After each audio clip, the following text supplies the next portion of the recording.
Calling all units, calling all units. Donut Shop has a fresh dozen. Go ahead and take a 1040. What's up, everybody? Welcome back to the Donut Shop podcast. I am honored to be here today with Sergeant Dustin Miller. He's a local police officer and he has a unique, demanding mission within the community. He's a SWAT team leader. He serves as an explosive breacher, so boom boom stuff on the SWAT team. Also has a narcotics detection canine dog. Yes.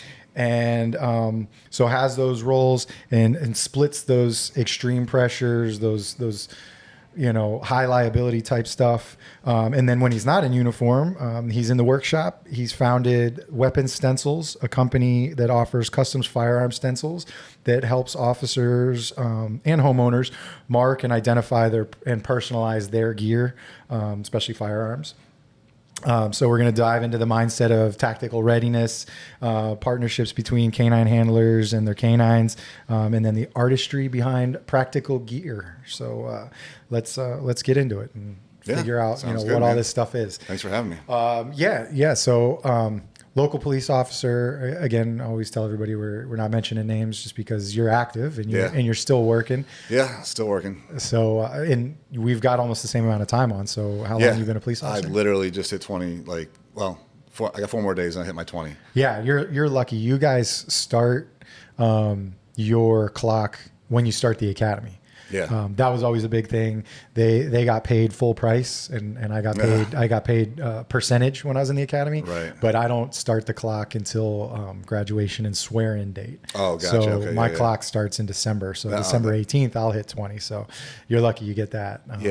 It's just every city or jurisdiction does it a little differently. Yeah, and it's all different now too with our newer hires and everything else. So everything kind of changed over the years. Right, with different pension systems sometimes and all that kind of stuff. So, but it's good. Yeah, it was a bummer when we were in the academy because Hurricane Wilma hit, and your guys were out like working on the road, getting overtime and stuff. Yep. Where we were just working our days. Yeah, I maxed out my comp bank and made a ton of overtime in those days. Yeah. Because we came back into the academy and they were pushing us because we had to still graduate on the same day. So they were making us work 10, 12-hour days. We were sitting in the academy still and the lights were, it was dark outside and we weren't used to doing that. So it was a different type of thing. But such as police work. You gotta roll with the punches. And it was an interesting way to start. It kind of set up the rest of the career that way. Yeah. Just hurry up and wait, all that kind of stuff. Yeah. So in your career, like where have you, how's the trajectory gone for you? So I've been with the same agency for 20 years, but within that agency, luckily I'm, without the names and everything else, bigger agency, a lot of chances for lateral movement and stuff. And that's when I got hired, that's what I was looking for. That's kind of what I wanted. I wanted to do a number of different things, and I've been kind of a nomad throughout the department over the years. So I've gotten, everyone starts in patrol. I started with that. And then after a few years, I went to our narcotics unit, which is like our street crimes unit. I think we both kind of started at a cool time where we were still doing old school police work. Yeah. Where it was not like modern day police work. It's a big difference now from 20 years ago. So when I first got into narcotics, it was a lot of just zero tolerance, sweep arrests and low level narcotics busts and stuff like that. And then some undercover work and that kind of stuff. So I did that for a few years, 3 or 4 years. And that's some of the most fun I've ever had as a cop. It was it was kind of like the Wild West days back in that time. And then everything's kind of started to change a little bit. But from there I went to the bureau, so more of a desk work thing. Shirt and tie. Yeah, I worked kind of like our overnight where it was general duty, which was awesome because I did that for a year and a half, and it was kind of cool because we were the only there's 2 or 3 of us working in the city as detectives all night, and if it was a homicide or something big, we'd call out the main unit to come do it, but we handled all the initial stuff. Yeah. So in any other in custody arrests, we got to do all the interviews, we got to handle the cases. So I wasn't just stuck doing one type of thing. We were handling anything that came. Yeah, you're handling thefts, robberies, burglaries in progress. Yeah, stuff and even like that. even officer involved shootings and stuff like that. We had a couple of those while I was working overnight. I'm the first one there. Yeah. So yeah, that's getting passed off. I wasn't the primary, but at least I was getting the initial stuff, and that was a really good experience. You're basically just every night you're doing interviews and interrogations, and you're kind of doing the fun work of it, and not so much like the back end paperwork. And then I got to like, oh, here you go, somebody that works day shift, go make those phone calls when people actually answer the phone. Yeah, go knock on doors. Yeah, so it's an interesting place to be doing Midnight's detective work. I know I've talked to guys from like City of Miami that have worked like their midnight. And obviously, they were pretty much homicide investigators on midnights. Right. Oh, you know, they were going to a lot of homicides, and I'm sure you guys did too, or at least shootings. But so cool. So bureau stuff for So I jumped from there, and then I went over to the light side, to the day shift side. I was in special victims for 3 or 4 years. Was sworn in with ICAC. I wasn't like the primary ICAC investigator. I was more or less just like an ancillary, help out for operations and warrants and stuff like that. So ICAC is Internet Crimes Against Children Task Force. So, you know, the child porn and all that kind of nonsense. I was sworn in with the FBI Violent Crimes Against Children Task Force and with the county, with ICAC. And like I said, it wasn't my primary job. I was primarily with special victims and handling those cases, but I did kind of help out with that stuff and the human trafficking and all the kind of stuff that goes along with that. With our primary guy that was, you know, fully assigned to the unit. I just help him out when he needed it. Just pick up some of the cases that are falling off the desk or falling off the pile. Because the pile with that and then with fraud these days is just they're just overwhelming. Like we're not getting the robberies and the shootings like we used to. I mean, they happen, but I just don't. They're not every weekend. At least for us. But it's every day 3 new fraud reports from each officer. It is freaking crazy. And those files, that's not a job I'd be interested in. Those files and those binders and those case files they put together are just massive. And it's like, but they do. Those guys come out though. They do that unit for a few years, and they're getting calls from banks, and they're getting job offers, and they're experts in their field after a few years, and they're highly sought after. So it's kind of it's lucrative. Jesse, I just saw Jesse. Jesse and I worked together in doing overnight stuff. Oh, okay, I went to high school with him. Oh, okay, cool. He was a couple years behind me, or a year behind me in high school. But you and then you see that, and that's that, and then it's full circle because that's the guy that I end up meeting with on the road. The investigator for the bank, because like I have a Regions Bank in my zone, and it's like I felt like this guy was just up my ass. Like every couple days, he was this guy Frank, and he was a former Miami cop. He was like an old guy, but he was a fraud investigator with City of Miami, and he's the first time I met him, he started with the whole "you got a bond." He's trying to, hey man, I'm a cop, and I'm like, look man, I know I look frustrated, but it's like I hate writing these fraud cases. I know. But after I did a couple with him, I'm like, oh, this guy's giving me all the information. I'm basically just a secretary. And I'm just scribing what he's saying. I'm not, he's the one doing the investigation. And I'm just documenting that's really what it is on their end. And then eventually they'll use our detectives to get subpoenas through the state attorney or whatever, so that they can get bank records for, the bad guys. A lot of times the victim's the bank. It's not really the person. The person gets their money back or they get made whole. It's the bank that's taking the loss or whatever. So they become the victim. So it's really dealing with them more. And then they push a lot of pressure because they've got their investigator that they're paying to do the work. But like he was telling me, the one they were down like $12,000 or something. There was a savings bond scam that somebody had done. They had done some fake savings bonds. So those come back from the federal government, and they're like, no, those aren't good. That's like a bad check, basically, and federal government's definitely not hooking you up with money. So so the bank, so the bank's like, we're out a lot of money. So those ones just get uber frustrating. So you got out of the sex crime or the special victims. Got out of special victims after like 3 or 4 years of doing that, and then that was partially my decision, partially not, but it is what it is. And then so I went back to the road, and honestly, I was really looking forward to that anyway. So went back to patrol. I'm like a midnights. The day shift thing was good at the time. My kids were little. I liked the experience. I learned a lot about all those cases and everything else. You got a lot of good experience. I'll never tell anybody not to go to the bureau. Personally, long term, it wasn't my 20-year career. That's something I wanted to do. Some guys like it. It wasn't my thing, but I would never tell anybody not to go because the experience is great. And you should know how to write a warrant, and you should know how to investigate a case and interrogate somebody. And you should absolutely, if you're going to be a real cop, you should know how to do that stuff. But going back to patrol, it's kind of like, it's where I kind of feel at home. So I did that.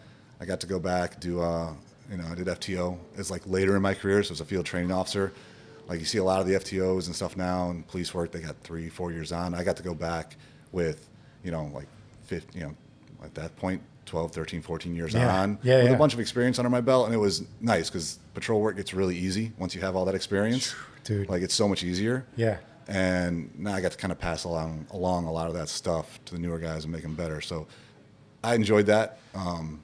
Yeah, I felt like that. I felt like that coming back to the road with 18 years experience. It was like I make the joke to people that I felt like Neo in the Matrix when he like really started to get it, and he's like blocking and just and you're just like watching shit happen around you, and it's just smooth because like when you're brand new, you're fuck this.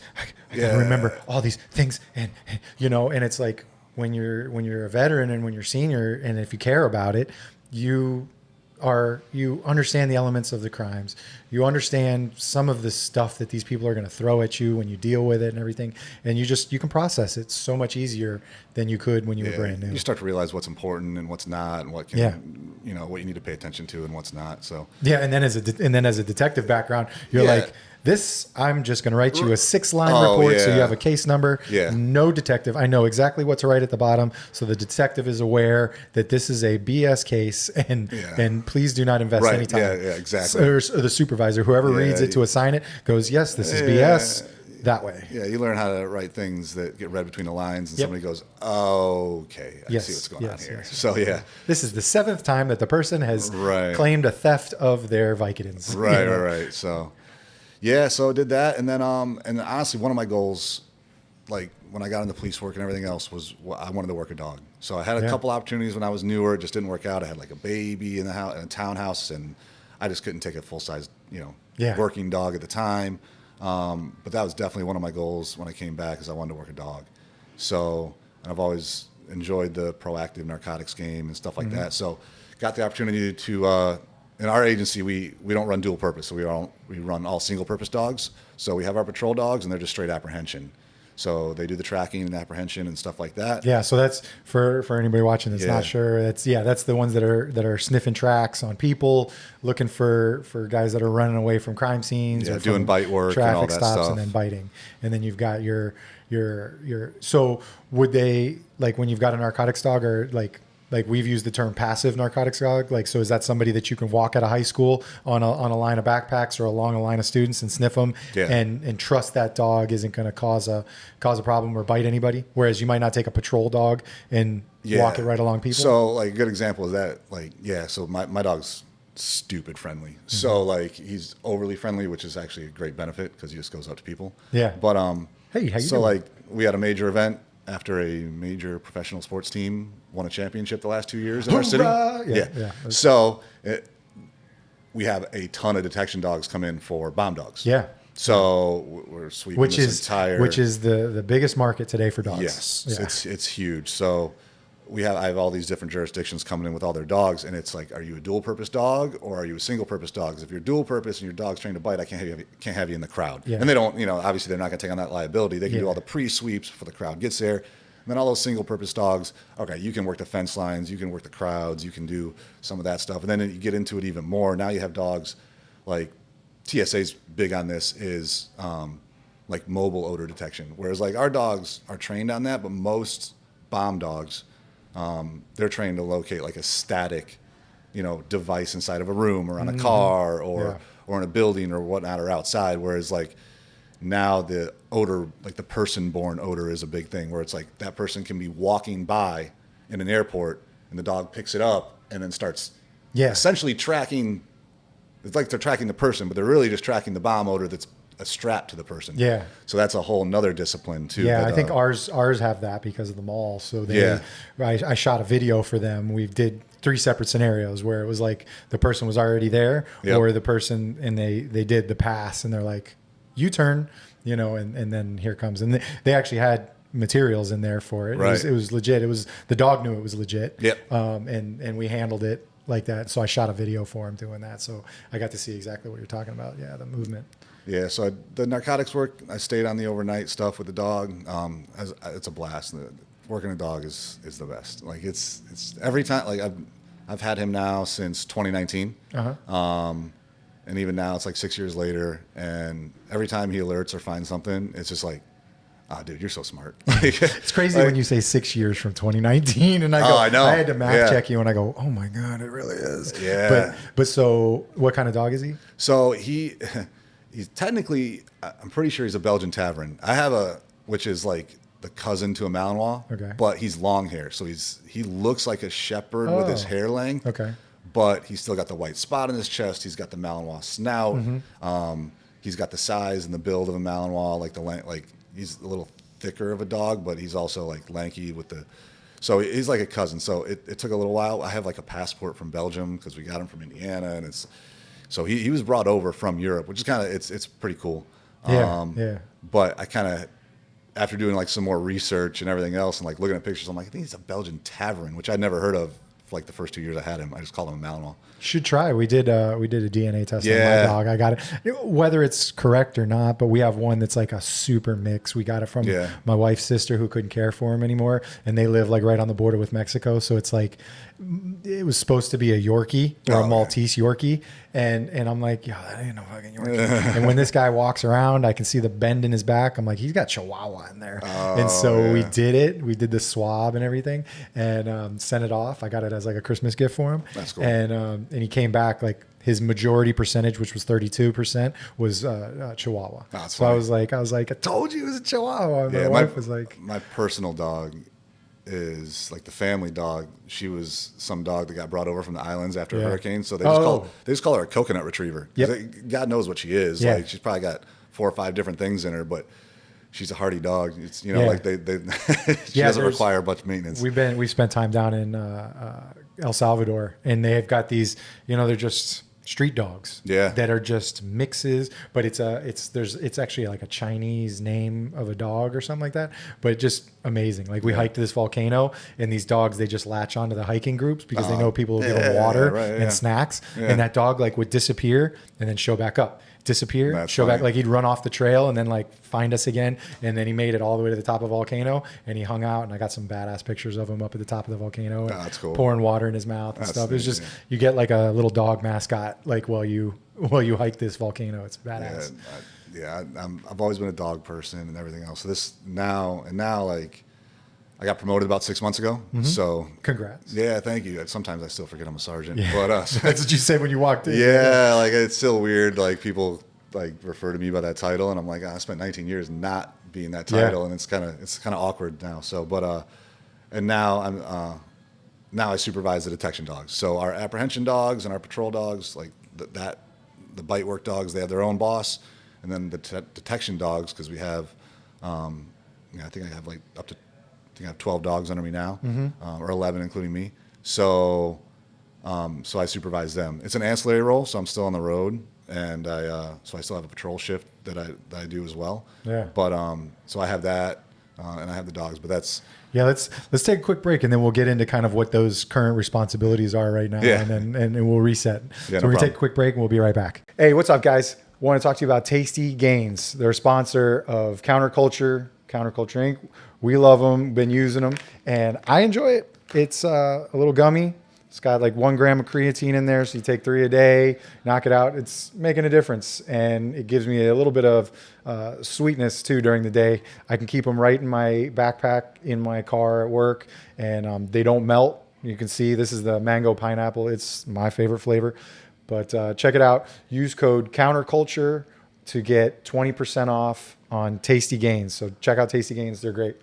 So get your swole on. Hey, we're back. All right. So current roles, you said ancillary jobs, and I kind of talked about it in the intro, all these positions and roles. So let's get into that. You're a patrol sergeant. So you have like a squad of your own that works for you. Yeah. So the way we work it is we have 3 sergeants per shift and district, because we have a few districts in the city.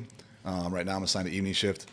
So it's me and 2 other guys. I'm currently still on light duty. I just had back surgery. So been doing that for a few weeks, but I'll be back hopefully soon. And then I'll link up with those guys, and I'll be on that shift. So you do that. You've got your normal patrol. You've got your normal patrol officers, the regular Yep. idiots of the road like me that are going out and handling calls and dealing with the greatest people in the world. You've got that, but then you've also still got to monitor things with canine training, canine dogs, because the supervisor, if there is one, some agencies don't have like a specific supervisor, Right. but like you got to keep track of training logs, Yeah. because it's a high liability thing. Like you guys are in court probably all the time. Well, maybe, yeah, well, drug dogs, because you guys need to be able to prove that the training was adequate for Right. what you detected and found. The apprehension dogs and the bite dogs, they deal with all their liability side, right? So they obviously have their whole issues with liability and use of Injuries. force. Yeah, and, use of and force, all yeah. that stuff. Whereas the drug dog side is all Fourth Amendment stuff. Yeah. It only takes, and that's the biggest thing we run into. Like when we're looking to take new handlers to the dope side with the dogs and everything else, is taking somebody with 1 or 2 years on is sketchy if they're a brand new cop, because you've never been in court, especially coming out of like a lot of these pandemic cops, like court just got canceled. Like they just didn't have court. So even though they've been a cop for 4 or 5 years, They made an arrest, but they have no clue what happened after. They've barely been to a depot. It's interesting. I've never heard anybody refer to them as pandemic cops, but you're Yeah, right. Yeah, so it like, happens. nothing was going to trial. Like they weren't testifying in motions to suppress, and and now that's really starting to pick back up. But so like it's important because it only takes one bad report. Like most of our case law is set by some random cop out in Arizona or in Minnesota or somewhere in Florida where he wrote a bad report or he gave a deposition. Florida's one of the only states we have to give pre-trial depositions, but we say the wrong thing. Yep. We don't explain it well enough. You didn't do anything wrong. Like the dog did what he was supposed to do, and you did it right. But you knew what you did. You did it right, but you just didn't explain it Yeah. correctly or didn't write it down correctly. And if you don't, and if you do that, you're setting case law for every dog in the country. So that's really important. So that Fourth Amendment stuff and keeping your training logs up and being able to document everything is really important on the dope dog side of things. Our bomb dogs are insanely busy. We have a large city. We have 1 million special events. Yeah, because we're talking South Florida. Yeah. And we're all working together. Our guys are all mixing in. Hey, can you send us 2? Because can you send us 3? Or you guys, bro? They've just had 3 events at this facility. So yeah, it's and that's why I said before, it's the bomb dog stuff is just huge because we're just, God forbid, something like that actually squeaks by. Right. And So they get worked a lot. So a lot of what I do now is like almost special event scheduling. So it's like, hey, we got this coming up. I need this. I need these guys here. Luckily, and it goes to the unit I supervise and the guys that we take and everything else. They are very independent. Like if it was me or the previous supervisors, whoever else was over the detection dogs, and we had to babysit, it just wouldn't work. Like it doesn't matter what kind of dog you work. Even the apprehension guys, like they're fully independent as well. Like you have to be able to just handle things on your own and be trusted that, all right, you're going to be where you need to be. You're going to need to handle this stuff because it's impossible to do it otherwise. And that goes with any specialty unit. yeah, you're pretty much asked that with any specialty unit. Yeah. Like, can you work solo? Can you work on your own, or Yeah. do you need a babysitter? Because we're not here to babysit, and that goes for everything. When I was a school resource officer, you're a police chief, you're a detective, you're a road patrol officer, you're a SWAT team officer. Right. If you're an SRO, you better be a fucking SWAT team officer. That's all I have to say about that. But like that kind of stuff. So. And then when I was a community resource officer, like you plan your own events, you tell us what you need, and you're the supervisor. Yeah, things run way smoother that way. So, so now I do that. So yeah, and then and like we were talking about hats. I put on my other hat, and that's the SWAT side of things. So I got on SWAT I had about 8 years on. So I've been on the team now for 13 years. So. Jeez. So 13 years on the team, or so. I got on with 7. I base it based on when my daughter was born because my daughter was like a month old when I went to SWAT school. Yeah, the most important milestones. Yeah. So, so I've been a team leader with SWAT for like 5 years. The way we do it is it's very merit based with our supervisors on SWAT. You don't have to be, You don't have to have stripes on your arm officially with the department in order to be a supervisor on SWAT. It's merit based. So tactically sound, effort put forward. Yeah, we subscribe to that model, and that works the best. You don't just get put into a supervisor role on SWAT just because you got promoted or something like that. So they like us to eventually work towards that or be a sergeant, and because it definitely helps.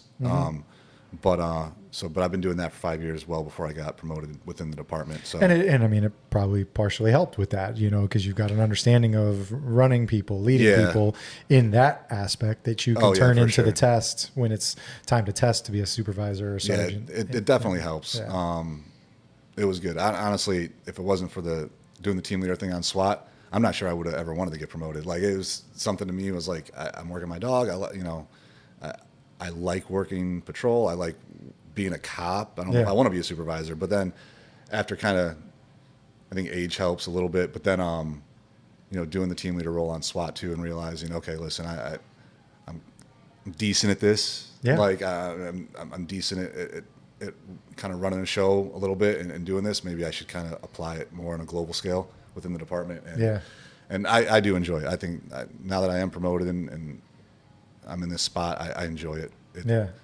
It was a long road, like, you see people get promoted 4 or 5 years on, stuff like that, and I'm glad I waited. I got to do everything I wanted to do within the department, and now I got a kind of a different role in my last, if I choose to stay another 10 years or leave in 4 days, I guess I could, but hell yeah. But it's kind of a new role. It's kind of a back end chapter, which is good. I'm looking forward to that. Yeah, that's what I spent a lot of time in my career in those like positions where you kind of had to be your own boss, and so I didn't necessarily think of myself as somebody that was leading other people or working with other people. And then there was times where I was kind of like, I don't know if I want to lead these people.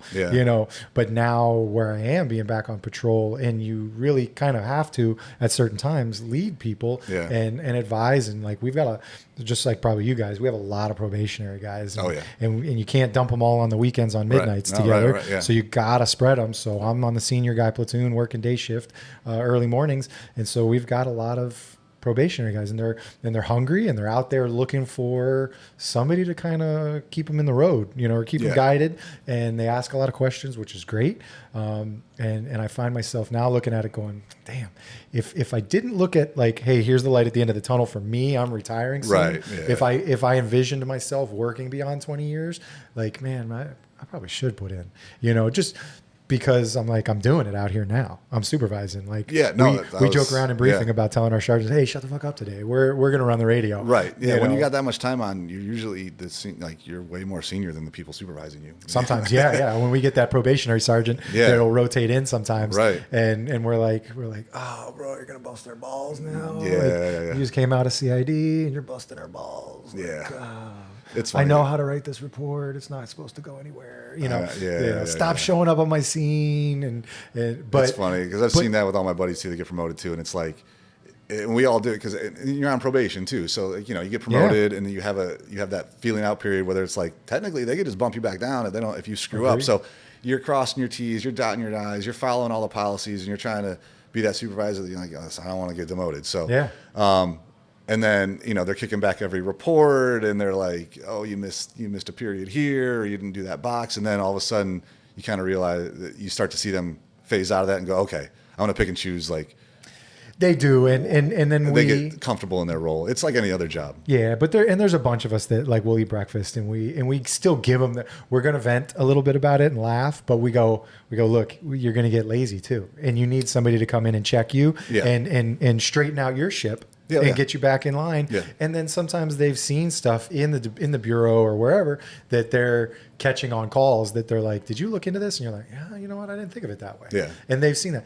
So we can't pretend like we've seen everything. And we've got to, like the road guys got to be able to take criticism too, even with 20 years on, just take the criticism and sometimes realize like, I should probably do my job a little bit better. Yeah. And because we got this one sergeant that just came out of hiring, and he shows up on these scenes and he's like almost busting our balls, but it's like he's pushed us hard enough that we end up solving the case right there. And we're like, and I go, holy crap, we would have just like coded this out, nothing. Yeah. And he pushed us and pushed us. Like there was one where there was like this kid that was kind of like jumped out of a bush, like with like a mask and stuff. And the girl like ran into some other person's house and all that kind of stuff. We would have just been like, all right, cool. You're safe. Let's walk you home, get you home. We don't know about this kid. But then we figured out who the kid was. The guys got pushed. They figured out who the kid was. He's 13 years old and he's got a freaking rap sheet. And so they ended up hooking him for stalking. Oh, nice. Because, it turned out you got more of the story. She had seen him several other places while she was walking and all this kind of stuff. So we hit him with or not we, I wasn't on the call, but yeah. I heard about it and I was like, you know what? I go, he pushed the guys and that was, appreciated. The way I like to put it is like, you get the title of detective at a certain point in your career, right? You move on, you get a title, but we're all investigators. So it doesn't matter if you're that fresh out of the academy guy on FTO or you've been here for 20 years and you're just working patrol. You're an investigator. Like, we can pay civilians to just be secretaries. And like we have PSAs, we have public service aides that go take accidents and delayed burglary reports, and they're civilians. Yeah, you can put somebody on a telephone reporting unit and just taking calls. Right. AI can do that now for you, Yeah. and like just listen to the person on the phone, say what happened, and then transcribe it. Like that's not your job. Like, you're an investigator. If something doesn't seem right, ask a question. Yeah. Like, if you think you can get more information, ask a question. Like, you don't have to wait for it to get 3 days, 4, 5, 6 days later for it to get upstairs in the bureau and get read. You're the only one on that scene with the most information. The detective's really probably never going to have more information than you are getting right now. Yeah. So or you have the ability to get, especially, in real time. So like, ask questions and figure it out. A lot of times you can make things go away because you realize, oh wait, no, this is total BS. Like, there's no way what you're saying when I ask a couple more questions happened the way it happened. Something's wrong. And then here. victims tend to change sometimes where they just lose motivation. Like within that first 24 hours, they're motivated to get the crime solved. A week later, they've moved on in their life sometimes. Yeah. And they just, they don't. Whereas you could have probably gotten that information squeaked out and actually located a suspect or done that kind of stuff in that first 24 hours and then actually solved a crime for that person. Right. And then they got their crime solved. So, so no, it's cool. Let's probably time for another break. We'll take another break and then we will jump into some, I want to jump into some SWAT stuff and learn about blowing things up. We'll be right back. What's in the cup? Guys, what's in my cup? Blackout Coffee Company. We joined up with them. I've been drinking it and I enjoy it. And I think you may enjoy it as well. So you can go over to our website and click the link, or you can just go to their website, blackoutcoffee.com, and use our coupon code to get 10% off. The code is DSP10. So go over, check it out. All right, we're back. All right, so SWAT teams. Everybody loves to hear about SWAT teams. Some people think they know about SWAT teams, but you've obviously demonstrated with all the other stuff that you do that your agency, even though a large agency, is not a full-time SWAT team. Right. You guys aren't 100%. Do you guys have 100 full-time guys, or is everybody a quote part-timer? We're all part-timers. It's the full-time teams are pretty rare. I mean, the bigger cities, obviously Miami's going to have, Miami-Dade's going to have theirs, and the county. Yeah, but even the county, they're not all full-time. They still have some guys that are assigned to their normal roles and stuff like that. Or they put them in like street crimes roles. Yeah. So that they're out there doing jump out boy, goon stuff. Right. So it's still semi-ancillary. Yeah, they might get put in a unit, but you still have other responsibilities or other jobs other than just you're still going to write a police report. Yeah, you're still going to write. You're going to do an investigation about something. Yeah, I mean the full time teams around the country are rare. Like there's not that. I wouldn't say that there's a lot, but not as many as you would think. Like you have your Dallas and Vegas and NYPD. And Austin and NYPD and. You have those, obviously. Some of the cities that are literally like standing armies. Yeah, like, essentially. Yeah, but for the most part, I mean. We're a big agency, so we have a big team. But then you also run into and most of the agencies around here are big enough to have their own teams. But then you start looking around the country and you get into regional teams and everything else. Teams for sure. Yeah, those are always interesting because being from South Florida, you have a different view of things. Yeah. And then when you start talking to people and they're like, oh yeah, I'm a regional team.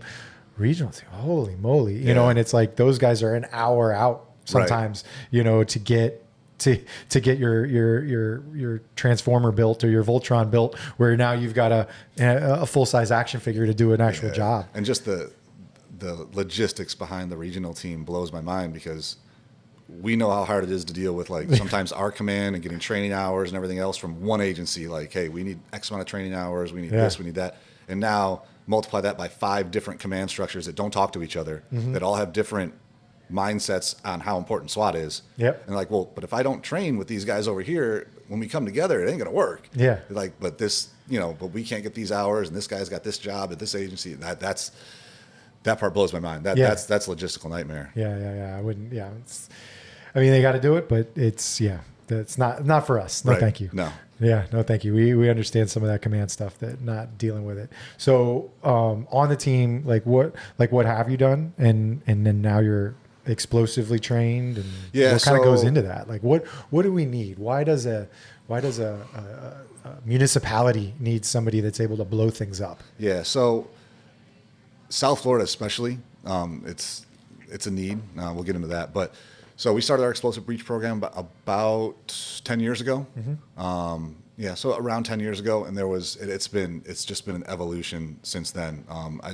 It's kind of like the way things evolve within police work too. Like when we started, we didn't have tourniquets and and that stuff, and then all of a sudden, SWAT's got tourniquets. They're kind of cool. They work.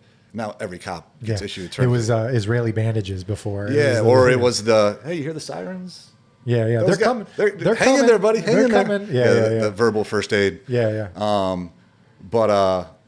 So now with the explosive program, it's definitely evolved to the point where it's like, all right, we had our EOD team involved, and we weren't, what's our role and how we can handle this stuff and how we can carry it and when do we have it? Well, it became very obvious that it's a necessity at a certain point. So now with our team, we have a handful of explosively trained operators, so they're breachers. So, and we carry the stuff with us. So we have it all the time, and we have it accessible. So when we need it, we have it. So it's more of a ability for us to get in somewhere faster for hostage rescues, the active shooters, dynamic. The dynamic stuff. We use them a lot on like barricades and slow and just hold situations. Because, especially in South Florida, like everything's impact now. Like, right. We were talking about that.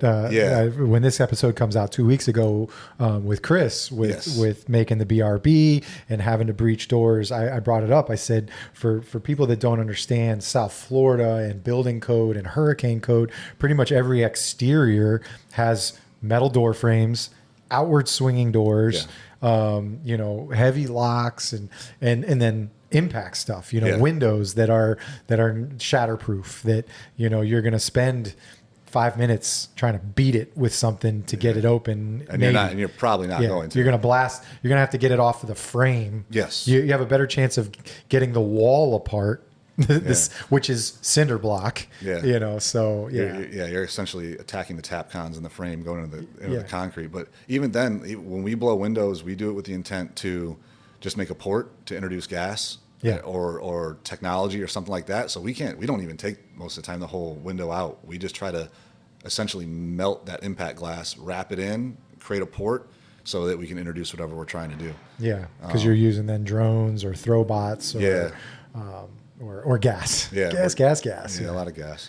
But and honestly, you'd be surprised. We've had a lot of success with, all right, hey, we're gonna blow this window or blow this door, with the intent to create a port, get a look inside, introduce whatever we're gonna introduce, and that turns into the guy inside going, oh, you know what? They are serious. Yeah. Like we're gonna go ahead. I'm gonna go ahead and just come outside. I don't think the sissies are out there trying to get me out. They're not going away at this point. So that there's something about loud booms that cause people to come outside. Even more, we've had people eat gas. Like right. Eat gas. Sit inside their house. Throw clothes over them. Yeah, get under a pile of clothes. And and you're 3 blocks away gagging, because it's so bad, and they're inside the structure and they're just eating it.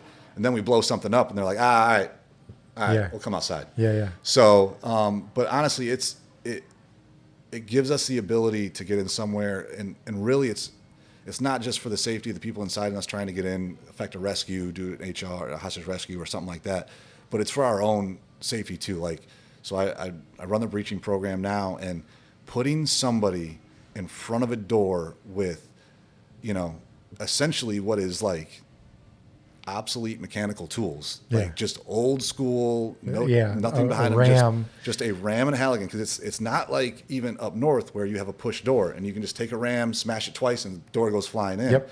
We need 2 guys there. You got to set a Halligan. You got to pry that door open, and that's assuming it's not impact and it's not fortified, and it takes time. And I don't know what the percentages are. I know a lot of companies have done a lot of studies, but in any sort of tactical situation, the highest propensity for you to be shot is at the threshold, whether you're the breaching fatal funnel.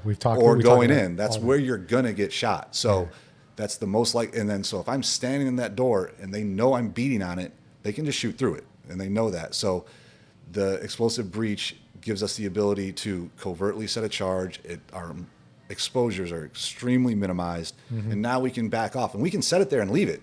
That doesn't mean just because I put it on the door, I have to blow it in 5 seconds. I can set it there, and then if this little situation that we've been dealing with, this little domestic or whatever it is, turns into, this is turning into a hostage rescue, the negotiations are failing. Right. All we got to do is hit a button, and that door is now open for us, and I don't have to go back up there and spend 30 seconds trying to pry open a door. Yeah, we've seen the videos on social media and stuff with guys just boom, and they basically turn it into a music video of a drum beat, a kick drum, boom, boom, boom, and then they have to hand it off to the next guy. Oh, let me get it, I can get it, and they're chipping away at it, but it's just not working. And you've lost all your element of surprise. You've lost all your tactical advantage at that point. They know where you are. They know where you're coming. There's no point in having even a SWAT team there because it's like you're going in. So, and it took a long time to get our command on board with this, and really it's just showing it to them over and over again and explaining that there's really no danger to the people inside.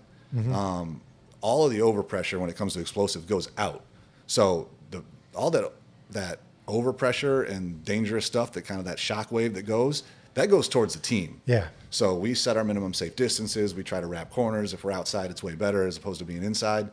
But that overpressure doesn't go into the room, into the house, into the structure at all. The only thing that goes in might be some frag, or might be some and I don't say frag as in like a frag grenade metal. Yeah, but like door frame or something. Wood from the door frame and stuff like that. None of that's going to cause any sort of like death or major bodily injury. You're going to get some splinters or maybe get knocked off your feet a little bit from the door hitting you. Yeah, but it's never enough charge to be a Jerry Bruckheimer, fly a guy, no. That far off. I mean, it is a minimal amount, or the maximum amount needed to affect that opening. We spend a lot of time in training with that. We don't use the copper jacketed explosive charges that like SF uses overseas and everything else. So we don't do anything like that. So our charges, and we spend a lot of time in training, we want failure. Like I want to fail in training. Like anything else, if I'm failing in training, it means, okay, I'm not pushing, like I pushed past my limits, or I'm not meeting them. So we use that minimum amount. And if I get a failure in training, that door doesn't come off the hinges on some old structure we get to play with, that's great, because now I can justify and go, all right, this is why we use this much explosive. This is why we hit it the way we did, and we build our charges this way because we've done it before and we didn't get inside. Yeah. So it's not just like it's a thinking man's game a little bit, and it's a lot of kind of, we call it redneck engineering, because we're just using I'm using fire hoses, I'm using duct tape, I'm using all sorts of you're different making materials. Improvised explosive device, IEDs. Yeah, right. So it's kind of like just some redneck engineering, because there are companies now, a lot of them coming out with like pre-built charges, and they're tamped, which means you kind of force the explosive into the door and limit the overpressure, but they're pre-built, so they don't fit in every. Yeah, it's not a one-stop shop. Yeah, everything you got to be able to adapt, and kind of all of a sudden you have something built for just a standard pull door that you're going to pull out, and all of a sudden you come up to an impact French door, where they come together in the middle when the pins are thrown north and south. Like on a hurricane door, we have pins that go into our frames to hold them in. So it's like that charge ain't going to work. So have we done this before? Have we attacked this before? And so we try to get structures. That's the hardest thing, is trying to get structures to train on and do that. But yeah, we try to get. We're not trying to get failures in training, but if we do, it's great, because it justifies, what we're doing. And listen, if we throw the door into the wall across the 16-foot room, that's a problem too, because we're not trying to do that. I want that door just to fall, lay down, and we can just walk right over it as we walk in. Yeah, exactly. Yeah. No, yeah, you drive an excellent point. So yeah, like in recent time, was it LA County Sheriff's Office that had the guys behind the sheriff's office, like in their training facility? They ended up getting hurt. I don't know if they were EOD. I don't know if they were bomb squad so guys. That was EOD. We have a couple buddies out there we talked to. That was. Yeah, it was their bomb squad. Okay. And I think they were moving something that was so suspected to be a bomb or whatever. They were in, it was a training incident. Oh. So I don't know all the details, but I know it was their bomb squad. I know it was a training incident, kind of a terrible tragedy. Yeah. And I mean, listen, and it's you're playing with explosives. It's not safe. If you don't do it right. So I don't know all the details of what happened out there. It's totally unfortunate. Bomb squad stuff's probably on the little more dangerous side because you're kind of more there. Well, they don't know what they're dealing with either. Yeah. Like they don't know. Yeah, you made it. Yeah, I made what I blow up. So I know how it's going to work. It's kind of like packing your own parachute. So yeah, true. They're walking up to something with this suit on that's probably not going to protect you as much as you think it does is kind of crazy. You guys, your agency has a bomb squad. Yeah. Guys. So, yeah. Crazy stuff. Yeah. All right. Yeah, that's interesting. I don't know if I've ever talked to. I think Troy's an explosive breacher for us. I think he did the school. Where do you go to school for that, or how do you learn? How do you pick that up? It's not YouTube University. No. There's a couple different companies that offer training now. Before, when I went through, it was just T's, Tactical Energetic Explosive Systems or something like that. Uh-huh. They're based out of Alabama, and they would travel around. Like my Hollywood, I think, hosted my class that I went to. Oh, okay. Now there's more popping up, which is nice. There's some really good ones that we like sending guys to now. I think Guild's one of them. But it's funny because we go to these classes.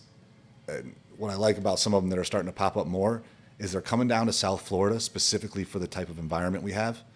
Because we go to schools up north, and it's like, okay, you're going to teach me how to blow this pine wood push door in. Yeah, puff and I can blow your house down. Yeah. And it's, you have a stick and timber framed house, and it's just some drywall and a little bit of stucco, whereas we have fortresses. All of our houses are poured concrete CBS construction and impact pull doors. And impact windows. It's not going to work. For some people that don't get it, some of our office buildings are tilt up, which are they pour the concrete on the ground, let it set, and then they tilt it up, and it is now a solid wall. Yeah. So you don't have a wood frame. You don't have a cinder block frame that has a bit of a cinder block wall, which could have the problems with the mortar, and you can blow through that. But this is solid concrete walls that the only thing open is the joints between the corners and the windows or doors. Right. So, we have fortresses in South Florida. Yeah, it's not the same type of build. So we have to come back down here, and we send a guy to that school, and then we bring him back down here, and we kind of have to retrain him. Yeah. Be like, listen, you know how to handle it, which is good. Now we got to teach you how to build the charges that we use. So, but no, there's a couple different companies that are offering training now that have popped up that have been really good, and they're starting to come down here more because they know that there's a need for it down here. Yeah, totally. So now, like, managing the two types of things that you do, those high liabilities that I said before, canine and breaching, like, how do you manage the psychology or the psychological part of all of that? Like, how do you do that anyways with all the hats and the weight of all those hats? Because there's weight to it. I get asked that quite a bit, because, obviously, then we'll get into the WeaponStencils. I have a small business. I think this will be like the last part of it before we take a quick break. And I got a family too. Like my wife, I have kids. Like I coach, I do all that. So, bro, you got 30 hours in a day. Yeah, I don't like sitting still. Mm-hmm. So, again, you try to keep yourself in shape, and you try to prioritize your wife and your family, and not just get sucked into work. It's a lot, and I'm not like. I'd say I manage my time well. I'm not like somebody that keeps a to-do list and a whiteboard and like does like spreadsheets and stuff like that. But it's just kind of knowing like, hey, I got to get X, Y, and Z done so that I can go do something else. Mm-hmm. It's a lot. If I'm sitting still, I get antsy. Mm-hmm. So like I don't just sit on the couch and watch TV. Like if I sit there, like it takes about 15 minutes, and I'm like, all right, what can I be doing that's semi-productive right now? That's more than this. So how's your wife deal with that? So it's funny, man. Like we've been married now for 20 years. So almost 20. April will be 20 years. Oh, that's right. You said you got engaged. I got engaged in college. I got married on FTO. That's what it was. You told me it was. Yeah. You got married in FTO. So me and her, she hates it when I say this, but we are statistical anomalies. We got married at like 22 years old, out of college. Yeah. I'm a cop, so I should be divorced like 3 times by now. Yeah. And we just, I just got lucky. Mm-hmm. And we communicate well most of the time. There you go. Yep. Number one key. And really, just talking it out sometimes, and really just communicating and knowing that, like, all right, she's got to catch me in check sometimes. I put her in check sometimes, and not just bottling it up. And now, like with our kids being older now, and listen, it's hard when the kids are little and all the focus is on them, and you have really no time to yourselves. Mm-hmm. It's hard. It's genuinely very difficult to maintain work and that relationship with your wife. Sometimes you just feel like roommates. Yeah. Like, and you're just managing life together. You're not really married. And now that our kids are older, I got a 15 and 13-year-old. My oldest son is up at college, but so like they're kind of self-sufficient, so we can leave them. So now we've started dating again. Like we make sure we go out. And then she's got, hey, put the phone down. So sometimes I get caught with that, but because the group threads will blow up and everything else, and what's going on, or there's a barricade in the city. She's like, well, you're out. So, and I'm like, but then I have to go. But and she knows that. She's accepted that. The good thing is about us being married since the beginning is she saw all the progressions that I've gone through, and she understands what the work is, as opposed to like, if I got married to somebody right now, they'd be like, what? How? Like, no, like, no, this. Yeah, you wear a certain mask while you're trying to date this person and court them and everything, and they don't understand when you're going out on your first, second, third, 8th date. Right. But then all of a sudden they we're grown up, they move in or something, and they're like, you what? Yeah. Well, look at all this crap. Where you got all this gear, and you have a dog? Right. There's fur everywhere? Like, So she's great. That's awesome. She's phenomenal. So we have a great relationship, and that's honestly I definitely try to make that more of a priority. Like at this point in life, and making sure that, because listen, this job's going to be here for 20, 30 years, whatever it is, and kids will be in the house for 18 or 20 years, whatever they're going to be. But I'll be with my wife for hopefully the next 40. So she's the only one that's not going anywhere. Yeah. So we try to prioritize that. Yeah, exactly. Yeah. The job will forget about you when you hit the retirement button. Yeah. Your kids hopefully won't forget about you. Right. They'll remember you when they need money or when they need some support when they're older, but they won't. But this person that she's with you forever. So it's and the communication, you said it's a huge one. I've been huge on being a communicator, being a hostage negotiator, understanding communication and all that kind of stuff, telling the person inside the house what it's going to look like when they walk out and all that kind of communicating, all that, and then communicating on the road. And then the thing, same thing. My wife used to tell me, like, you're just trying to negotiate me. And I'm like, I'm using the tools in my belt, but it's just part of the job. But I could be the other type of cop that just screams and yells at you and threatens your life and smacks you around too. I could be that cop, and I'll admit that there's those kind of cops out there. We see them on TV every night, but that's not me, and that's not my style. So nothing. And it's not easy. It's hard work. Maintaining that relationship is hard work. So if it was easy, then everyone would just stay married all the time. That's probably why people get divorced all the time. So you got to be able to put in the work, just like with anything else. For sure. All right, we'll take one more break, and then we can talk all about the company and everything like that, and learn about what WeaponStencils is. Cool. We'll be right back. Yo, what's up, everybody? Want to let you know I have a new website format. Same website, donutshoppodcast.com. But this time I'm running it through Shopify. Make it much easier to purchase items, because aside from the hats that I have up there, Donut Shop Podcast, PVC hats, the blue line snapback, laser mesh, nice and clean on the inside, comfy hats. I have some other swag, t-shirts, can koozies, just some other stuff that I put up there. I'm running the website through Shopify, and so it'll make it real easy for you guys to go on and purchase some stuff and support the show. So thanks for tuning in and following the show, and don't forget, donutshoppodcast.com. Thanks. All right, we are back, and now we're going to talk about weapon stuff, and like weapons modifications, designer stuff. I mean, kind of getting Gucci with like your firearms, your handguns. I don't know how much we can talk. Whatever, we can talk about it. I don't know what YouTube's going to do. We're not flashing them around. No, I think we just can't show them. No, probably not. Yeah. So I think you can say the word. I think you still say the word gun. I think. Whatever. We've said it. We've said it enough. Yeah. Listen, WeaponStencils was the best name that I could come up with as far as like SEO for searching for what I sell. Okay. Yeah. And it was also the worst name that I could come up with for social media because it immediately gets me shadow banned because of the weapon in the name. Okay. So you were shadow banned. Like it's just listen, I don't have like a lot of followers or anything to get banned from, but at the same time, it's like, all right, like 9 people saw my post. It's like, come on. Yeah. But they want you to pay, man. And that's what I kind of. And I've tried, and I'll pay for. You tried the blue check? I haven't done since the blue check thing came up on Instagram. I haven't tried that because I think it's gotten cheaper. It used to be much more expensive. I think it's a little cheaper, especially because of your follower level right now. Right. Yeah. If you do it with your follower level, then I think it might be beneficial. I'd look into it. Yeah, I've tried ads and then they just like get denied. So really? Well, I got to get around. I got to look into it again. But the blue check might be helpful if you can't do ads. Yeah, I'll check that out. Yeah. Yeah, but so what's WeaponStencils? So I started out as art class? Again. Yeah, essentially, yeah. So it was like kind of like my creative side.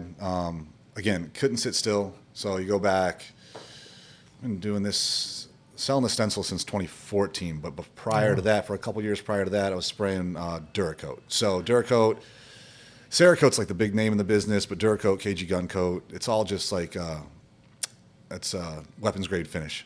So airbrushed on, and you can customize all sorts of stuff. People use it to not just do guns and knives and stuff like that, but I got people that buy stencils from me to do like RC cars and like anything, especially metal fabricated related. That everything turns out great. Like one guy does vape machines. I've had people do motorcycle parts are big, stuff like that. So it's just adhesive stencils. But so I was spraying Duracoat in my garage, kind of just for buddies. I'm like, I can make this into a little business, refinish guns, and start laying some patterns down. Like, so that's how people change their, like if they buy a black Glock, and then they can make it like OD green, and it's better than doing just like a rattle can spray paint. Right, yeah. So it's better than that. Like generally, if you're going to do it like real right and you hire somebody to do it, they're going to strip the original coating off down to bare steel. You know, most guns are going to be soaked with oil and everything else. And whenever you paint something, if you ever painted a wall, if you paint a dirty wall, the paint's just going to peel off. So you got to get all the original stuff off of it and the nasty stuff off before you can lay something down that's going to stick. So I was doing that in my garage. I was doing stuff for buddies. And I started creating custom magazines. It's like rifle mags. So I was putting some mag poles, and then you just make them donuts, or you make them splatter. And I was making stencils. This is before like the silhouette cameos and the Cricut machines, like the little desktop, like scrapbooking mom plotters came out. Yeah. So I would print stuff like on an inkjet printer, put it on like stencil material, use an X-Acto knife to hand cut all these little stencils out. And I was making these intricate custom stencils, and I was just not charging at all. The work. Oh my God. It was like, it's giving me arthritis dealing with this stuff. Right. Because I used to do that in like middle school. And we had graphics class at Walter C. Young. And you learned how to make like stamps by cutting into the Formica, and you wedge it all out. Yeah. So then I ordered, finally like stencils started becoming a thing, like adhesive vinyl stencils. So I ordered some on eBay for a gun I was doing for a buddy. And then I'm like, dude, these kind of suck. And I paid a bunch of money for them. They were kind of terrible. I'm like, and that's when like the silhouette and the Cricut were starting to come out. So I'm like, dude, I know what material I need to use. I'm like, I can probably do this. And then start searching online. I'm like, nobody else is really doing this. There was one guy, but they were selling them, but like they were a coating business. Their primary job was spraying Cerakote. And they would still sell some stencils on the side. So there was no website dedicated to it. Like you go online and find Mylar, like hard plastic, like airbrush stencils for like airbrush work you'd see on a hat or a t-shirt, that type of airbrushing, but no adhesive stencil that could stick. You spray it, you peel it off, you got super clean lines.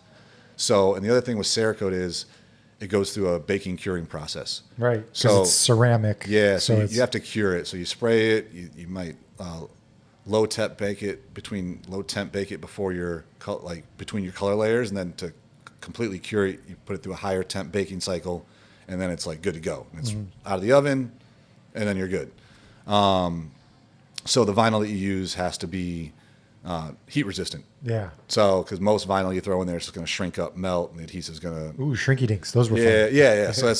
So Avery Dennison sells the vinyl that is basically industry standard now. Oh yeah, that's like a printing company. Yeah, so I get the vinyl from them, which is what everyone uses that does Cerakote work now. It's the industry standard, and I started selling originally on some website I built with HTML, like coding, and I was selling a couple. Then I started on eBay selling a few, and I'm like, all right, now I need to transition, and I renamed to WeaponStencils. Actually got a real WooCommerce website and started building that out myself, and then that was 11 years ago. Wow. So still doing that. We were the first website dedicated to selling these stencils. Like I said, there was a couple, fly-by-night people selling stencils, but their Cerakote work was their primary gig. So I was the only website you could go to just to buy these patterns. So that's kind of like how guys will do like an American flag on a Glock. Like you've got the stars that you're going to put in there, stripes that you might put down the handle and across the rest of the frame and stuff. And you'll do varying layers of Cerakote with stencils. Yeah. So so you basically lay a base layer, whatever you want that first color to pop to be, then you put your stencil down, and then you can do another layer, throw another layer of stencils down. So like if you're going to do a multicam or a woodland, you may go through 4, 5, 6 different color layers. Yeah. So you've got to have you have to have a good artistic side about you to be able to at least see this, because like I know I'll watch those like Instagram videos of like street, artists, that do spray paints with just Chinese takeout cans, and they make this amazing like skyline and all that. But it's like when you start watching it and they just go, the whole thing's just gloss black, and you're like, what the fuck are you gonna do from that? And then all of a sudden they're different layers. So you're doing that same sort of thing without, with better paints and or better materials. And the fact that I was spraying before and kind of doing those camo schemes myself, like I have an idea of how it works and how the applicator is doing it. So when I started building the website and designing like the sheets and the stencils I was going to sell, I'm like, all right, this is how I would want it if I was doing it. Yeah. So that's kind of how it all started out. So it was, I was an applicator at one point. I don't do it anymore because I don't have the time. And the guys that do it nowadays, they have these full shop setups, and they're just phenomenal. Like some of these guys are legit artists at spraying Cerakote. You're almost more selling to the middleman. Like you're providing for the fabricators that are then selling to me. Yeah. I want my gun done like this. Like I'm a big topo guy. Like I love topographics shit.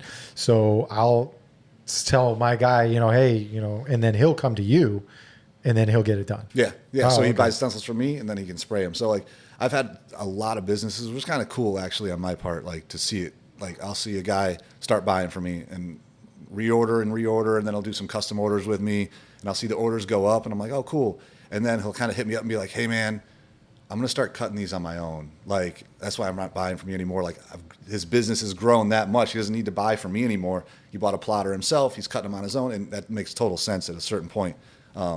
Your ROI is going to increase. So yeah. But I mean, so it's cool to see the growth, but as a businessman, you've got to figure out how to replace that customer. Yeah. And that kind of stuff. I mean, if you're truly trying to make this a full-time business or and this is more like my side gig. This helps some of the bills and helps that. Like I wouldn't be able to retire and live on this. I'm fully aware of that, which at the same time, I don't have the time. We talked about that earlier. Yeah. If this was a full-time gig for me, I don't know how I'd manage it. So it's a profitable hobby for me for sure. Yeah.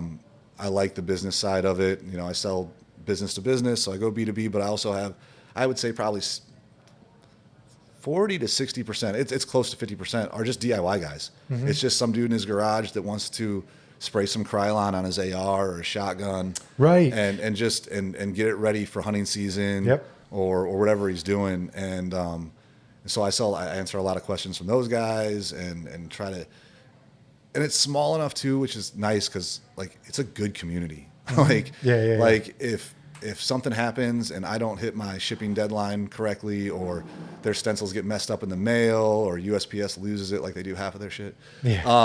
Like I don't have a bunch of Karens that buy from me, which is nice. It's like the 2A community. And and they get dudes that are like, you're a small business. Yeah. And that's the other thing that people forget a lot of times. It's like, yo, dude, this guy's a small business. He's also willing to work with you, and you're not going to get lost in the sauce. Right. As long as you communicate well. Hey, can you cut me a new one? This one completely got fucked up and I can't use it. Yeah. And I just take care. And it's not worth my time to like go back and forth or anything else. I'll ship out a new order or whatever. But yeah, so I like that side of it. And then recently it was kind of cool. So anybody that's been in the stencil business, especially going back like 10, 12 years, if you're in the Cerakote business at all, if you say the K word on your website or anything like that, which I'll say it's Cryptech, you're probably going to get a cease and desist. So, and that's the camo style. Yeah. So their lawyers are absolute hawks. So, and listen, I'm an idiot, so I'm just a cop. So when I started this business, I had Cryptech, a variant of a Cryptech pattern on my website, but I was using their name like totally against copyright. So I wasn't selling their pattern because a trademark, an artwork copyright's like impossible to prove. And I'm selling a stencil that doesn't match. It's not exact, right? So they can't prove anything on that, but I was using their name. So I get this cease and desist letter. So I'm like, oh, I screwed up. So I take it all down, rename everything. Cool. I figured all that out. So then this is going by like 8 or 9 years later. I know better than to use trademark and copyrighted things. So I don't use certain names. You've learned the lesson. Yeah. So, but I have a variant of a mossy oak pattern on my website.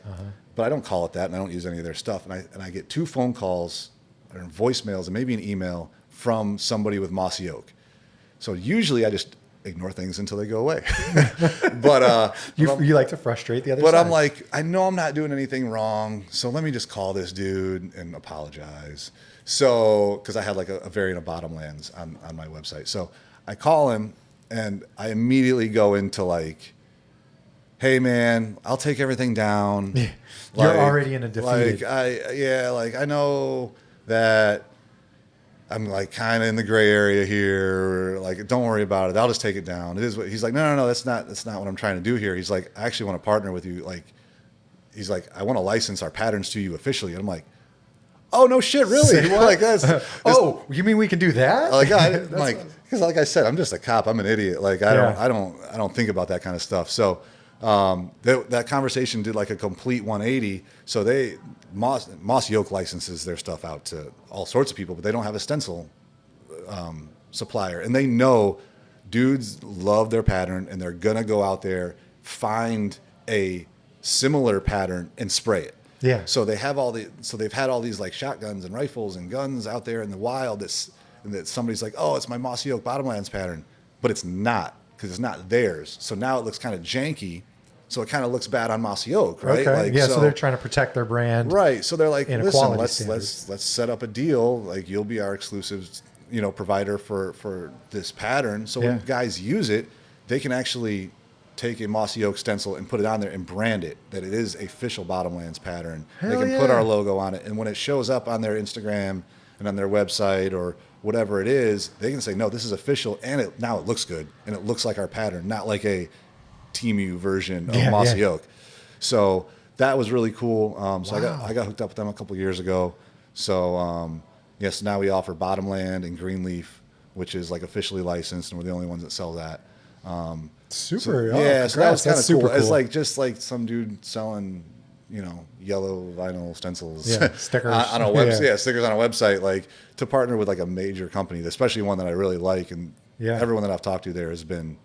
Like, it's just like a super chill company. It's kind of as big as they are. Have you ever gone there or done any kind of tours? I know they're located out in Mississippi and stuff like that. I've never been to the home base, but just dealing with them over the phone and email and stuff. But it's like, it seems like you're dealing with a very small business with Mossy Oak when they're enormous. They're like one of the biggest camo companies in the world. Right. So it's pretty wild. Yeah. You see them on everything. And just like you said, they just want to license it to everybody and get it out there. And I mean, that's the best way to do it. I mean, the same thing. There's other companies like that, like Multicam is a brand. Right. Yeah, so right. Multicam camo, Multicam black. That's why you see some places call it like black Multicam. Yeah. Black camo. I may or may not dark have a pattern camo. on my website referred to as multi-flage.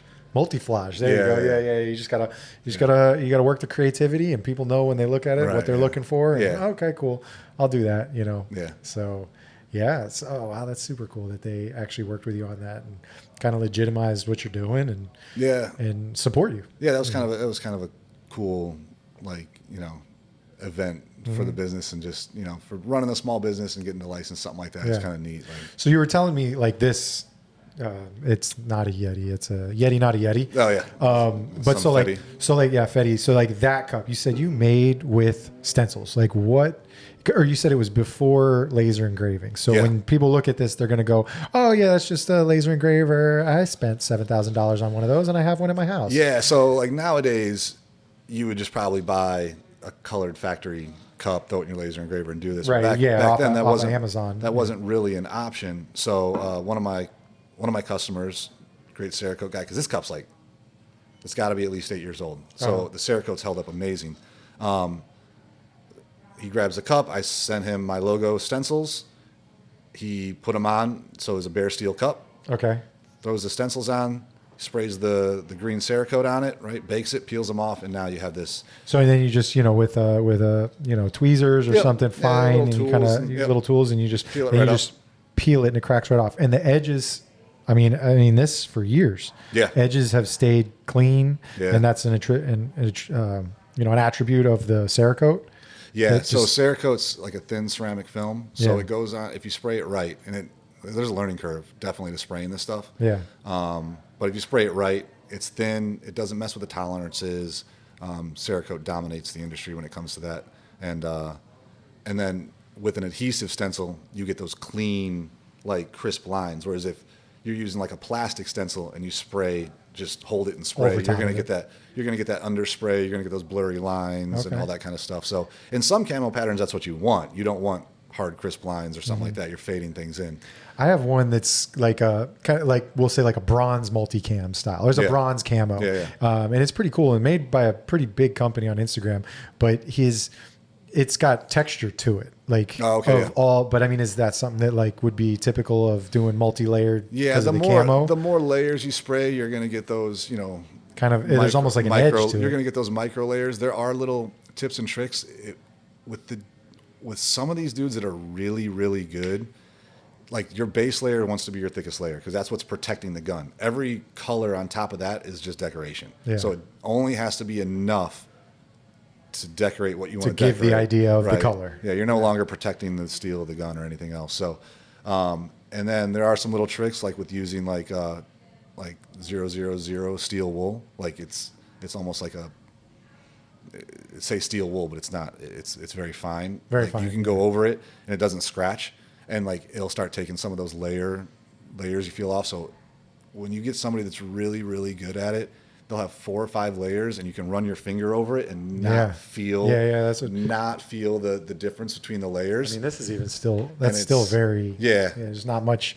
It's not like reading Braille or something like that. Whereas that cup, I have kind of I enjoy it. It's a tactile feel, and I'm just kind of for cups and stuff like that, it's not as big of a deal because almost you kind of want that grippiness to it. But when you start getting into doing especially precision ARs, long gun, long range weapons and stuff like that, where if you're gonna Cerakote a staccato or something like that with a match grade tolerances, you have to be real precise. And if you just start blasting paint on there and leaving millimeters of material, it's just. And you're talking about a $3,000 gun, and you're giving it $100 workup. Everything's gonna start jamming up and everything else. And listen, when I first started spraying Duracoat and stuff like that, I was doing it too. I was messing some crap up. I had to redo things multiple times because there's a learning curve to it.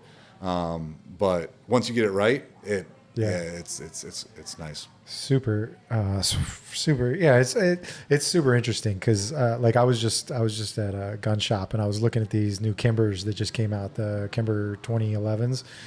They came out and they've got multiple colors. Yep. And there's one that's I forget the damn name of it, but it's got a bronze or gold finish, but it's an antiqued finished. So it's yeah. like super gangster looking. Yeah, and I'm yeah. like, 'cause I've been looking at this other one because I want to get me like a 2011. You know, we've all like some of us have grown up as kids like always wanting that classic 1911, Yeah. either like a Beretta or just a 1911 Colt style Right. gun, you know, hammer fired. And being in law enforcement, most agencies except for like Hollywood aren't using hammer fired, at least for the road. Right, yeah. You know, and so I'm gonna kind of get myself a retirement gun. Nice. And then maybe even dabble a little bit in some competition shooting just for hobby and to kind of keep yourself tactically sound, or at least movement sound.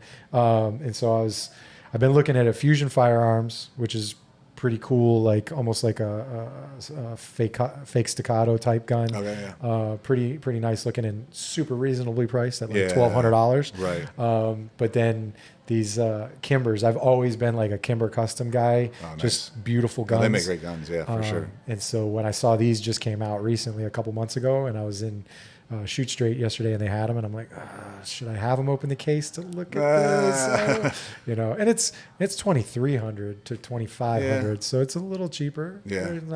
It's not all the way up there in the $3,000-$4,000 range. Oh, you can get crazy with it. Like there's some wild ones. So yeah, but they do some sort of a finish to them, because there's different ones that have like kind of like a battle worn, a dull steel, or like a battle okay. worn. Yeah. They've got that kind of look. And I know even if you go on like Gun Trader or whatever, that one gun auction website, like it's all Cerakoted Glocks. Like nobody's even selling like regular straight up Glocks on there. The Cerakote is nice too, because you don't get it's actually very protective too. So you don't get like, it's for South Florida, it's great because, you know, with all the salt air and everything we have down here, helps with corrosion and rust resistance and all that stuff. So yeah, Cerakote's a great product, and honestly they're the reason I'm in business. So. Yeah.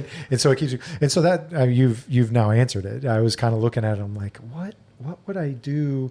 Like, because I'm not taking these stencils and just putting them on my gun and going and running around. Is that so? It's not a sticker. It is not a sticker. Yeah. So I get asked that every once in a while. Decorate my gun, because like I'll get an email or whatever, and they're like, "Hey, I only see yellow. Can I get blue?" Yeah. I'm like, it's not a sticker. Yeah. Like these are one. So what's good for me as a small business? These are one-time use. Yeah. So you put it on, you spray your gun, you peel it off, they get trashed. Yeah. So they're one-time use. So if you're going to do another gun, you got to come back and buy more. But yeah, it's you can, and listen, I got a lot of DIY guys that do it. Just use the factory finish on your gun.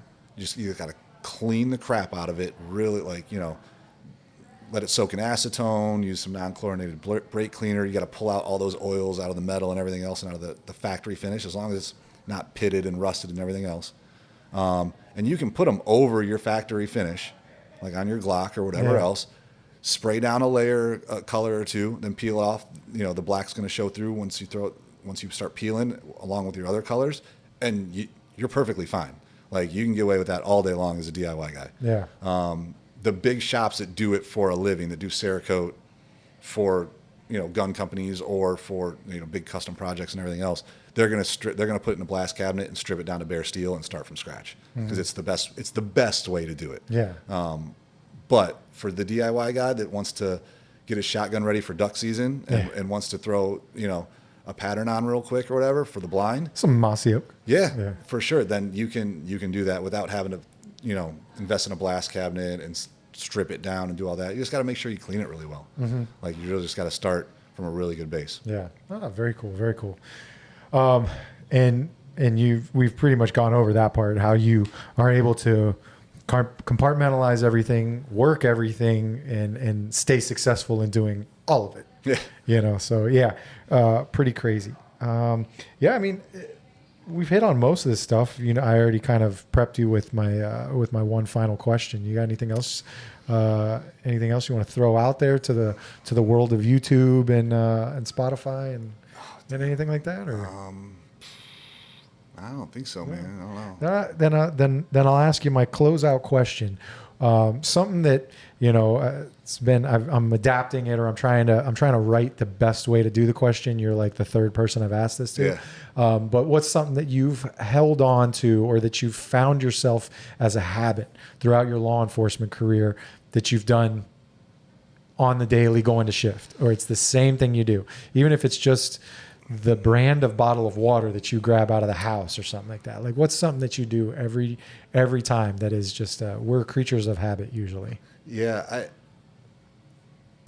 There's gotta be rituals. Sometimes like you don't even think that you're doing them. But they've also changed over time a little bit, I think, like, especially now, like when starting out, just me and the wife, whatever else, it wasn't go to work, not a big deal. Now, like, the whole family and the kids and everything else, especially I was working midnights, I'm on evenings right now, but always working midnights, leaving usually when everyone's home, getting ready to go to bed. And it's really just making sure I say goodbye to everybody. Yeah. Like, not just walking out the door and like going to work like some people do at 6 a.m. and not seeing everybody, but like making a conscious effort to be like, and it's not because of the police work and I might not come home and blah, blah, blah. It's not that at all. It's just like, just making sure you communicate, like, and say bye before you leave. Because every once in a while, I got to run out the door, and it is what it is, and like maybe you forget, and then he's kind of like, oh, damn, I feel like shit. Like I should, like, can't believe I didn't say bye to my boy before I left for work. Like, it's just little things. Yeah, like but you got to be honest with yourself. You don't know. I mean, you could the next time he sees you, you could be in a hospital because you got hurt. Yeah, and we're not going to say shot, but you injured yourself, and he's got to come in, and he's scared and upset, and and maybe think about that, because I do the same thing. Like, I'm leaving at 10 after 5 in the morning every day, so my wife some days is still in bed. Yeah. So I lean in and kiss her, even though she's probably asleep. But little things like that. Like my daughter and I, like, she'll say, I love you. And I say, I love you more. Like little things like that. Just little things. I mean, the cop work stuff we all do, like the stuff that we just get ingrained into us from the academy of, just being aware of your surroundings and, and checking on like little things, like checking on my car before I leave, like making sure my tires are full, like didn't flat my tires. And like now with a dog, I usually go out and like pre-start my car to cool it. There's lots of little things we do in police work, but do you find yourself in your personal car doing checks of your personal car, like especially when it comes to like dogs? Like, I know now cars have alarms that say like, do you have a kid in the back car? Like, if you don't even have a car seat. I find myself in the habit of my personal truck getting out and leaving it running. Oh, okay. Because I'm so used to just having my canine car running all the time, and I have a truck as a canine car too. So I go from one truck to my personal truck, and I'll just go and walk in the house, and then realize, oh shit, I didn't turn off my truck. Yeah. So I find myself doing that too, just because I'm so used to leaving my car on all the time. The dog's in the back. Especially if they have like push buttons or whatever, and you don't have to actually take a key set off of it. Yeah. Like with the Tesla, I can just walk away from it, and the key is my phone. And you don't even hear it running. Yeah, you don't even know that something. You just walk away from it, and when you get 5 feet away from it, it locks. Yeah, because it feels like when the Bluetooth breaks, it locks the doors. Yeah. So like that part, I walk away from my police car sometimes, and it's like, oh crap, and you forget to lock the door, or I got to hit the key fob. Yeah, I am super anal about hitting my key fob too, like 100 times. Oh yeah. That's like an obsessive compulsive thing that sometimes we do. You imagine it gets worse too when you get your car stolen on duty. Okay, so we got time for a story. Why'd your car get stolen on duty? Oh man, so I had a rookie, and I had told her that even when you were an FTO. Yeah. She's driving, and I told my rookies that I'm in charge of locking the car, because I have all my SWAT stuff in here. Oh yeah. I have everything, like, this is before the dog and everything else. So I'm like, you're driving, you're in charge of the car, but listen, like, it's my responsibility too. So I'll make sure it's locked. A Charger at the time. And so we're going to go clear a backyard. There was a abandoned house. I'm like, all right, we're going to go do some training on this house. We get out, and I think what I did was when I hit the button on the door to lock it, it was right as she was shutting her door. Oh, yeah. So it was before her door shut, so it didn't lock, right? Right. So, and for whatever reason, I guess I didn't hit the key fob or whatever. I don't know. But so we're in this backyard, And I'd put myself out there so everyone knew where we were at. And I'm looking down the side yard, and I see a Charger drive by, and I figured it was just somebody checking on us or whatever driving by. And I'm like, I kind of gave a wave. And so then 5 minutes goes by. We come out of the backyard. I go out to the avenue, and I'm like, where's the car? There was a car here. So first thing that jumps into my mind is it's a prank. Yeah. Usually, though, the FTO knows when somebody's pulling a prank on the rookie and moves their car. It's really a rookie prank. Because we've moved some cars. Yeah, like, yeah. If they leave the car unlocked and like it was a different circumstance, and we'll move their car on them, and then they go, the rookie, shits themselves. And so the first thing I do is get on the radio, and I'm like, because now I'm kind of freaking out. Yeah. And is get on and go, if somebody's messing with my rookie, I need to know right now. And I didn't put out why. Because if they were doing it, they would have known why I was putting that out. Yeah. And when it was crickets on the air, I'm like, all right, hey, I need the lieutenant to start tracking my car right now because I'm pretty sure it got because you stolen. guys have GPS in them? Yeah. Okay, good. So they can pull it up. They can pull up our GPS and start tracking it. So I put out my car number real quick. So one of our normal crazy dudes walking down this is just dumb luck on my part. Had this guy we see at the corner of the intersection every day. Yeah. For whatever reason, decided to just walk by the car and check it. Yeah. And then just went for a joyride. Bingo. We got him like a quarter mile down the road. He ran it into like a empty field and got it stuck. But yeah, so I ate that one. Oh my God. That was fun for the night. Yeah. I had that happen. I was brand new. We had the old Crown Vics, the Vector gumball lights on the roof, and the narcotics unit, Vin at the time, calls out that they are doing a takedown in this plaza. Wide open parking area plaza. And so they said, can Charlie 401 be or can we get a unit en route to assist with the takedown of this person? Well, they moved on the car before I got there. Guy bails out. I see two cops running north through the parking lot. Yeah. So this part I don't know why, but I decided to bail out of my own car. I'm going to run with you. I'm not going to drive. Now I know drive the car to where they are. You're already in a faster vehicle. Faster, yeah. So I get out and I start running with them, and I'm not fast. They're already running. And so I decide to, they made it to the back of the plaza, and they said they're cutting left. And I know there was a cut through, so I ran for the cut through. And I looked back over my shoulder, and I see my car taken off. And I'm like, well, what I had done was I had left my door open because I'm a dumb rookie. Yeah, no, and my keys in the car. Yep. And I'm just running. And one of the other guys, who's now one of my sergeants, he had jumped in my car and said, I'm going to use this faster item. Right. And he took off in my car, because he had bailed out as well out of their unmarked, their lease vehicles. And so my car ended up coming and greeting us around the back. By the time I got back to him, my car was in the back. And this was, of course, like we said, 18 years ago. So, what was happening behind a building. And so it was just, so my car got stolen, but thankfully by a police officer. It happens. You get a bailout and you hear it on the radio all the time. Hey, I need somebody to make it to my car. I'm good. Don't make it to me. Make it to my car. I probably left my door open when I bailed. Yeah. Or it's at least unsecured. So it happens, and this was just bad luck. Man. But you didn't get anything. Basically, it ended up just being a joyride, and then try and take it to the field. I don't even think he knew how to drive because he put it in a field like a quarter mile away. So Stupid. It was. Awesome. He was sitting in it when the guys rolled up. Then so I was obviously freaked out, but imagine like the rookie who's on her third phase of FTO, and she's like, "I'm getting fired." Yeah, is this my fault? This sounds like it was my fault. Fired, but I ate it. It was on me. So because I had specifically told her, I go, "This is my responsibility as well, not just yours." So prior to that ever happening, so I ate it. She's still good. She thought for sure she was going home and never coming back. Yeah, for sure. Oh man, that's awesome. All right. Well, we're going to wrap it up. And thank you very much, Dustin, for coming thanks for on having me. Donut Shop Podcast. Awesome. And we'll catch everybody on the next one. Have a good one. No, I'll put, obviously, his website, all the handles and everything like that down in the description so you can find it all and buy your stickers for your guns and run around with yellow stickers all over your guns. Yeah. So, all right. You guys have a good one. Bye. Calling all units, calling all units. Donut Shop has a fresh dozen. Go ahead and take a 1040.